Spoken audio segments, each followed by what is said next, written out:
What's going on, guys? Welcome back to Chasing Limits. So here we are today at an old gas station. It's been established in 1938. It's also used to be a service center.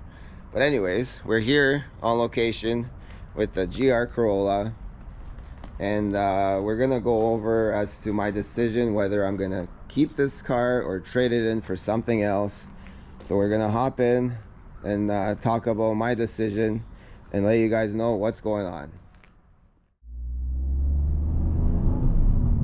Alright guys, so here we are driving this GR Corolla. So as you all know, this car is a blast to drive, and that's my personal opinion. I pretty much love everything about it, the drivetrain, just the way it handles, everything about it. The only small complaint I have is just the interior quality could be a lot better. But it is what it is. It is based on an economy car, so therefore you can't have it all. But anyways, the reason why you buy such a car is for the drivetrain. You got a nice, dash. You got digital display, Apple, Android Auto.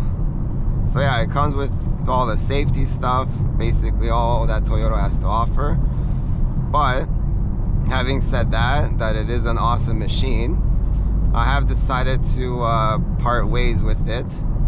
And the only reason is that I do, as you guys might know, I do have another car coming next week or the week after, depending on the timing. And as for this one, I got a really good offer on it. Originally I did pay MSRP, not a penny more. And the offer that I got is actually more than what I paid, believe it or not, even in this current market. So that kind of swayed me into giving it up for now. But having said that, I do have on order a 2024 Circuit Edition in the blue flame. So while I got this one, I wanted to test it out, see how it is, see how much I would like it.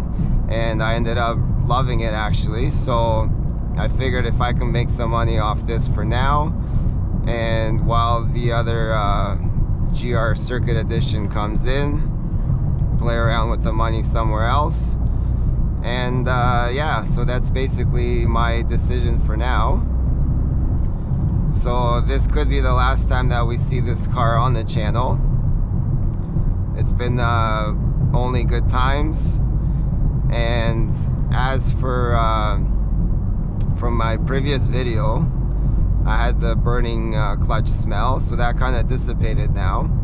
I did take your guys' advice in not using MIT and putting it in 30-70 splits, and I found out that regardless if I do use the MIT or not, the burning smell kind of went away now on its own, so it's nice. That kind of worked out. But yeah, stay tuned in the next couple weeks where we're gonna reveal the new car. And yeah, I am sad to let this particular one go, but I'm actually more excited to get the Circuit Edition, which comes with the carbon roof, the hood scoops, nicer interior, nicer sound system with the JBL 8 speaker, and a whole bunch of other stuff, parking sensors, all that stuff. So yeah, hope you guys enjoy the content of this. I will be around to answer any of you guys' questions. So having said that, it's been a blast, and we'll see you again next time in a couple weeks.